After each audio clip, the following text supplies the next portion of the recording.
कहते हैं कि बीवी का शौहर से छुप कर दीन का काम करना कैसा है।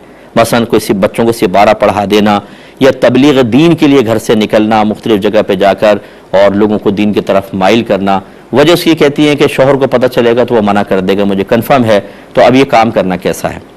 देखिए, मेरी ऐसी तमाम बहनों से गुजारिश है कि शौहर का हक़ माँ बाप के हक़ से भी ज़्यादा है। रिवायात का मफ़हूम यही है कि बच्ची पर सबसे ज़्यादा हक़ उसके माँ बाप का होता है, लेकिन जब शादी हो जाती है तो सबसे ज़्यादा हक़ उसके शौहर का है।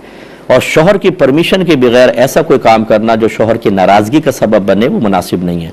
अब आप कहेंगे जी दीन के काम से शौहर नाराज़ हो रहा है, बहुत बुरा आदमी है, लेकिन ऐसा नहीं होता। बाद औक़ात मुस्तहब्बात, अभी सिपारा पढ़ना मुस्तहब है, तबलीग दीन के लिए औरत का निकलना और लोगों को सिर्फ मुस्तहब्बात बताना, ये भी मुस्तहब अमल है, कोई फ़र्ज़ या वाजिब तो है नहीं। लेकिन इसकी वजह से घर का निज़ाम ख़राब होता, वक्त खाना नहीं बनाती, बच्चे बैठे हुए हैं, वालदा तबलीग के लिए गई हुई हैं। इस तरह कौन सी शरीयत कहती है कि आप ये मामलात करें कि घर का निज़ाम ख़राब करें और उसके बाद बाहर निकल जाएं दीन के नाम पर, और उसी दीन की तालीमात का खून करने के बाद जब शौहर ये कहे कि तुम घर पर रहो तो उसी को उल्टा काउंटिंग उसके ऊपर करें और मुफ्तियाने किराम से फतवा लें। ये बताएं क्या कहता है इस्लाम ऐसे शौहर के बारे में जो दीन का काम से रोके, बाकी बीच की सारी बातें गायब कर देती हैं। तो हमारी बहनों से गुजारिश है कि आप घर में रहकर भी काम कर सकती हैं, अपने हस्बैंड को एतमाद में लें।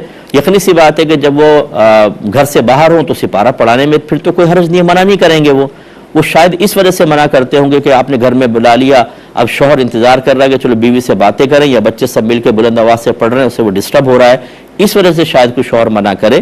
तो बहरहाल अगर वैसे भी वो मना करेगा तो शौहर की दिलजोई के लिए आप वक्ती तौर पर रुकें, उन्हें पहले राज़ी करें, इसके बाद करें। मैं यूके में था, किसी ने बताया कि मुफ्ती साहब अब उन ख़वातीन के बारे में क्या कहते हैं कि जो 12वीं के 12 दिनों में, रबीउल अव्वल के 12 दिनों में शौहर की इजाज़त के बगैर घर से बाहर निकल जाती हैं। एक महफिल अटेंड करती हैं, दूसरी महफिल में चली गई, तीसरी महफिल में चली गई, शौहर बच्चे संभाल रहा वहाँ बैठा हुआ, और अगर हम मना करने की कोशिश करें तो वो हमें कहती हैं कि तुम नबी करीम सल्लल्लाहु अलैहि वसल्लम की खुशी के इजहार और तबलीग दीन की राह में रुकावट हो। क्या कहता है इस्लाम इसके बारे में। तो मैं उन बहनों से गुजारिश करता हूँ कि आपने वही बात है कि आपने एक दीन बना लिया है, अपनी एक नई शरीयत बना ली है, आपको नहीं पता कि शौहर का हक़ कितना ज़्यादा है। नबी करीम सल्लल्लाहु अलैहि वसल्लम इरशाद फरमाते हैं कि अगर मैं किसी मखलूक को सजदा करने का हुक्म देता तो बीवियों को हुक्म देता कि वो अपने शौहरों को सजदा करें। और एक रिवायत में सका ने, किसी बच्ची ने पूछा, या रसूलल्लाह शौहर का बीवी पर क्या हक़ है। मेरे आका ने इरशाद फरमाया, अगर शौहर का पूरा बदन खून और पीप से भरा हो और बीवी अपने ज़बान से चाट के उसको साफ कर दे तब भी उसका हक़ अदा नहीं कर सकती।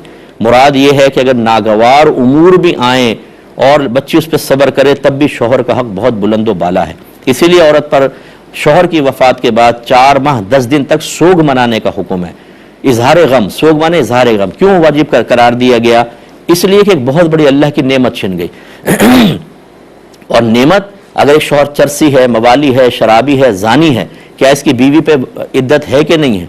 बिल्कुल है, 4 माह 10 दिन। इसका मतलब ये हुआ उसके बुरे अमाल अलहदा, लेकिन बहैसियत शौहर एक बहुत बड़ा हक़ था और वो बीवी के हक़ में बहुत सी जिहतों से एक बहुत बड़ी नेमत थी, और नेमत के छिन जाने पर इजहार गम का हुक्म हुआ। ऐसी में बहनों से गुजारिश करता हूँ, आप पहले किसी मुस्लिम मुफ्ती साहब से फतवा ले लें कि मैं क्या क्या कर सकती हूँ क्या नहीं, इसके बाद फिर तबलीग दीन आप ज़रूर करें।